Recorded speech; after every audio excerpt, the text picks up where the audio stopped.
Iran America जंग के दौरान नेतन्याहू के दौरा यूएई की गूंज, ये गूंज सुनाई देते ही ईरान की जानिब से सख्त रद्द-ए-अमल। अब्बास इराक़ची कहते हैं कि इसराइल के साथ हाथ मिलाने वालों को नहीं छोड़ेंगे, उनका एहतसाब होगा। क्या ईरान यूएई पर कोई बड़ा हमला करने जा रहा है? इस बारे में आमिर रज़ा से बात करते हैं। आमिर भाई, ये खबरें सामने आई कि जंग के दौरान नेतन्याहू ने यूएई का दौरा किया, हालांकि यूएई इसकी तरदीद कर रहा है। इसके बाद अब्बास इराक़ची का बड़ा सख्त बयान आया कि ईरानी अवाम के ख़िलाफ़ साजिश करने वालों को नहीं छोड़ेंगे। क्या होने जा रहा है? ये दिल भाई, सबसे पहले बात कर लेते हैं। आपने बिल्कुल सही पॉइंट आउट किया है कि ईरान के अब्बास इराक़ची का ये एक्सपर्ट पॉइंट जो है ट्वीट है, जिसमें उन्होंने कहा है कि ये गठजोड़ नाकाबिले माफ़ी है। ये उस वक्त आया है बयान जब कि इज़राइली जो वज़ीर आज़म हैं उनके ऑफिस से ये खबर जारी की गई कि नेतन्याहू ने दौरा किया है मुत्तहिदा अरब अमारात का, और उसमें ईरान पर हमले के हवाले से, और उस वक्त जंग जारी थी। जब ये दौरा हुआ, मोहम्मद बिन ज़ायद अल नहयान से जो है उन्होंने मुलाकात भी की। ये बड़ी ही चौंका देने वाली खबर थी। अगर आपको याद है तो जंग के दौरान हम कहते थे नेतन्याहू कहाँ गया। बिल्कुल, ये ऐसी खबरें आई, लोग किए थे कि नेतन्याहू गायब है, कुछ दिन से गायब है। कुछ दिन से गायब है, वो कहाँ पे है? वो जहाँ पे था उसकी खबर अब निकल कर सामने आई है। अब ये एक पूरी साजिश वहाँ पर तैयार की गई। जिस तरह से पिछले 3 हफ्ते से मैं कह रहा था कि जंग को शिफ्ट किया जा रहा है टूवर्ड्स मुत्तहिदा अरब अमारात, और ये तरदीद की मैं आता हूँ। इस तरदीद आप बार बार जो देख रहे हैं वो तरदीद की वजह से देख रहे हैं। मैं तरदीद भी बताता हूँ कि क्या है। ये जंग को शिफ्ट किया जा रहा था मुत्तहिदा अरब अमारात में, इसीलिए आयरन डूम को मुत्तहिदा अरब अमारात में लाया गया। इसीलिए उनका जो एंटी ड्रोन सिस्टम है लेज़र का, उसको लाया गया। IDF का पूरा कमांड एंड कंट्रोल सेंटर उठाकर वहाँ पर लाया गया। सैकड़ों हज़ारों फ़ौजी जो हैं योद्धी, वो मुत्तहिदा अरब अमारात में पहुँचाए गए। और अब आपको एक भी ईरानी ड्रोन या ईरानी मिसाइल इसराइल की तरफ जाता हुआ नज़र नहीं आ रहा है। ईरान के एक जो पार्लियामेंटेरियन है, उनका बयान इस वक्त भी रिकॉर्ड पर मौजूद है कि हम मुत्तहिदा अरब अमारात को एक हमसाये के तौर पे नहीं, एक दुश्मन अड्डे के तौर पर देख रहे हैं। ऐसे ही है। उन्होंने मुत्तहिदा अरब अमारात कहा था, उन्होंने Dubai, Abu Dhabi, Sharjah, Ajman, किसी एक जगह को जिक्र नहीं किया था। पूरा मुत्तहिदा अरब अमारात उन्होंने कहा वो कहा इसको फ़ौजी अड्डे के तौर पे देख रहे हैं। और इसकी बुनियादी वजह भी यही थी कि ये खबरें जो थी ये सीक्रेटली जो है रिवील होती रहती हैं कि फ़लाँ ने किया, लेकिन हम क्योंकि उस पर बात इसलिए नहीं करते हैं कि जब तक उसकी तस्दीक ना हो जाए। अब ये अगर किसी यरूशलेम पोस्ट से आया होता, ये किसी द टाइम्स ऑफ इसराइल से आया होता, तो हम कहते हैं ये मीडिया का एक प्रोपेगेंडा है। वज़ीर आज़म हाउस से खबर, हाँ जी बिल्कुल, वहाँ से खबर निकल, ये वज़ीर आज़म हाउस से मतलब ये है कि नेतन्याहू का बयान है। ये वज़ीर आज़म हाउस से आप भी समझते हो कि कोई बयान यहाँ से, यहाँ पर भी किसी छोटे से सियासतदान का बयान भी हम उसके बगैर नहीं निकाल सकते। तो वज़ीर आज़म का बयान वज़ीर आज़म हाउस से कैसे बाहर आ सकता है? ये उसकी अप्रूवल के साथ बाहर आया है कि now the time to reveal this message. क्यों टाइम था? क्योंकि डोनाल्ड ट्रंप उतर रहा था चीन में। चीन मजबूर कर सकता है मुज़ाकरात पे। मुज़ाकरात के बाद ये जंग बंद की जा सकती है, और ये जंग बंद होने का नुकसान इजराइल को होता नजर आता है। बिल्कुल, और वो नहीं चाहता कि किसी भी तरह ये जंग बंद हो। और मैं आपसे ये कह रहा हूँ कि यहूद व नसारा खुलकर आपके साथ जंग नहीं कर सकते। ये मुत्तहिदा अरब अमारात के पैसे से ईरान पर हमला करेंगे, इसकी प्लानिंग कर चुके हैं। और ये प्लानिंग जो है नेतन्याहू की है, वो ग्रेटर इसराइल की तरफ जाएगा, और उसने ग्रेटर इसराइल की तरफ जाना है। वो बार बार नक्शा दिखाता है, वो तस्वीरें लगाए हैं जिसमें वो नक्शा दिखाता है कि ये मेरा ग्रेटर इसराइल है। सऊदी अरब भी उसमें शामिल है, उसमें बहुत सारे ममालिक शामिल हैं। मुत्तहिदा अरब अमारात का शामिल होना जो है ये पहले से हमें इल्म में था, लेकिन नेतन्याहू जाकर इस तरह से मुलाकातें करता रहा, साजिश करता रहा। ये अब सामने आया है तो शोर मच गया। जब शोर मचा तो अब्बास इराक़ची, जिसका आपने जिक्र किया, एक्स पर उसने बयान दे दिया। उसके बाद अमाराती वज़ीर ख़ारजा का बयान आया है। अब आ जाए तरदीद की तरफ। बड़ी ज़बरदस्त और ख़ूबसूरत तरदीद की गई है।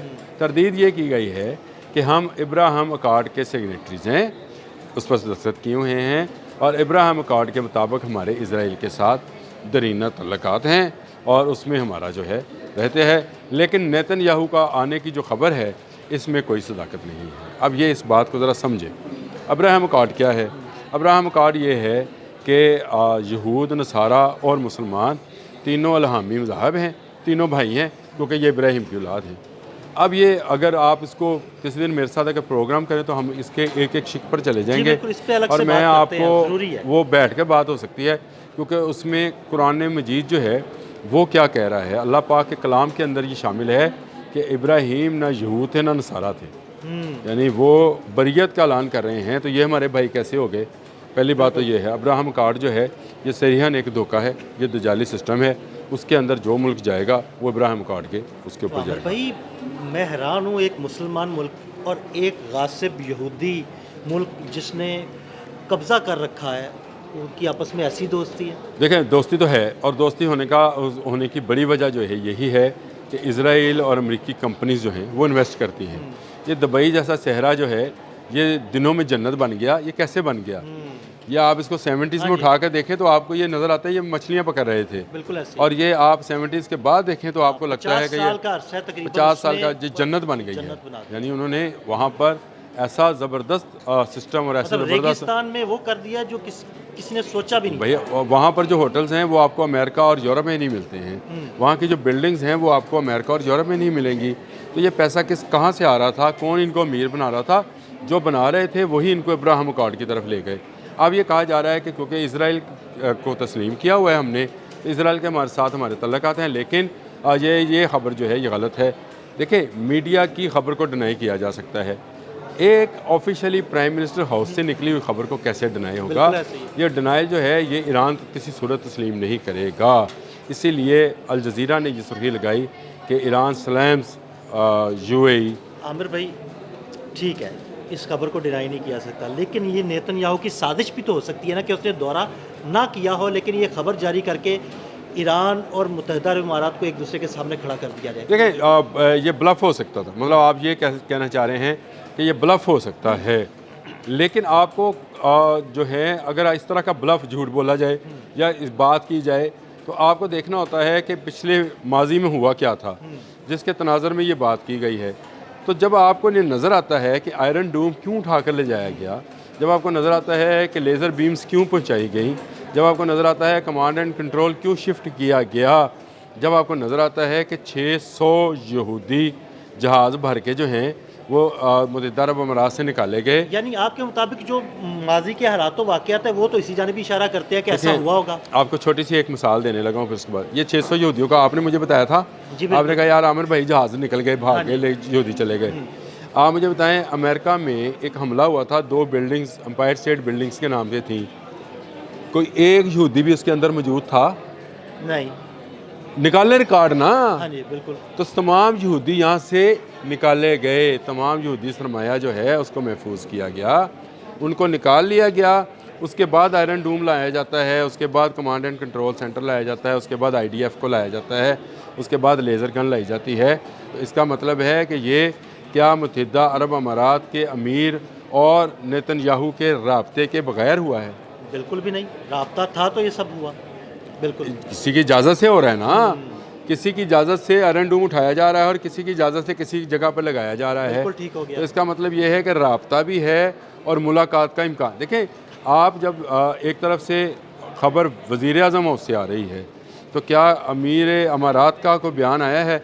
उनके वजारत खारजा का आया है कि इब्राहिम कार्ड के तहत हमारे इसराइल के साथ तल्लुकात हैं, लेकिन उनके आने की खबर जो है कि उनके आने की खबर ये आप इसके जो हम उर्दू में लफ्ज़ इस्तेमाल करते हैं कि सियाक़ो सबाक़ को देखें भाई। आप पूरा 28 फरवरी से पहले से लेकर आज के दिन तक के अगर आप इवेंट्स को देखते चले जाएंगे तो आपको मुत्तहिदा अरब अमीरात वेरी मच इन नज़र आएगा, और इसराइल की और अमेरिका की बहुत सारी चीज़ें मुश्तरक आपको मुत्तहिदा अरब अमीरात में काम करती नज़र आएंगी। ईरान के शाहिद ड्रोन आपको मुत्तहिदा अरब अमीरात में गिरते हुए नज़र आएंगे, मिसाइल्स हमले नज़र आएंगे, अब उनकी इंटरसेप्शन नज़र आएगी। आज ना तेल अवीव पर कोई मिसाइल आ रहा है, ना ड्रोन आ रहा है तो मुत्तहिदा अरब अमीरात में। क्या अब्बास अराग़ची इतना बेखबर है कि उसको ये खबर नहीं है कि जी मुत्तहिदा अरब अमीरात का वज़ीर ख़ारजा जो है वो तरदीद कर रहा है तो मैं ये बयान ना दूँ? उसने गठ जोड़ को नाकाबिले माफ़ी करार दिया है। इसका मतलब है उन तक ये सारी इन्फॉर्मेशन मौजूद थी और ये दुनिया में कहीं छुपी नहीं रहती है। हम भी जहाज़ ढूंढते रहे थे। क्या नेतन्याहू के मुतल्लिक़ नहीं लोगों ने वीलॉग्स किए कि वो ऑस्ट्रेलिया पहुंच गए हैं, किसी ने कहा कि वो यूरोप अमेरिका भाग गया है, वो कहाँ है, वो मर गया है, ज़िंदा है, कहाँ गया? कहाँ था। तो देखें, चीज़ों को मैंने आपसे कहा कि वो बिल्कुल आप मुत्तहिदा अरब अमारात जो हैं की तरदीद को आप ज़रूर मद्देनज़र रखें, लेकिन आप तमाम हालात वाक़यात जो हैं उनको अगर सीक्वेंस के साथ 1 to 1 जोड़ते चले जाएंगे तो आपको नज़र आएगा कि ये जो गठजोड़ वाली बात अब्बास अराग़ची आज कर रहा है, मैं पिछले 3-4 हफ़्तों से पुकार के कह रहा हूँ ये गठजोड़ है, और इसमें आने वाले दिनों में आपको मज़ीद तेज़ी भी नज़र आएगी, और जंग का जो लेवल है, लेवल ऑफ वॉर है, वो आपको एस्केलेट होता नज़र आएगा। मुत्तहिदा अरब अमारात के अंदर अमेरिका का असला होगा, यहूदियों का दिमाग होगा, अमारातियों का पैसा होगा, ईरान हदफ होगा। ये बात मैं इतने अरसे से कही जा रहा हूँ। चलें, अब ये बात वहाँ से आई है, हम यहूदियों की बात नहीं मानते, लेकिन अब्राहम अकॉर्ड को ये मान रहे हैं। आयरन डोम इनके पास है, इजरायली लेज़र गन्स वहाँ पे हैं, इजरायली फ़ौजी इसकी हिफाजत के लिए वहाँ पहुँच गए हैं, कमांड एंड कंट्रोल सेंटर पहुँचा है, तो गठजोड़ तो है भाई। बहुत शुक्रिया आमिर भाई। आमिर भाई ने बड़ी तफसील के साथ इस सारे मामले पर रोशनी डाली। मज़ीद अपडेट्स के लिए हमें फॉलो करते रहें। अदील अहमद और आमिर रज़ा को इजाज़त दीजिएगा। अल्लाह हाफ़िज़।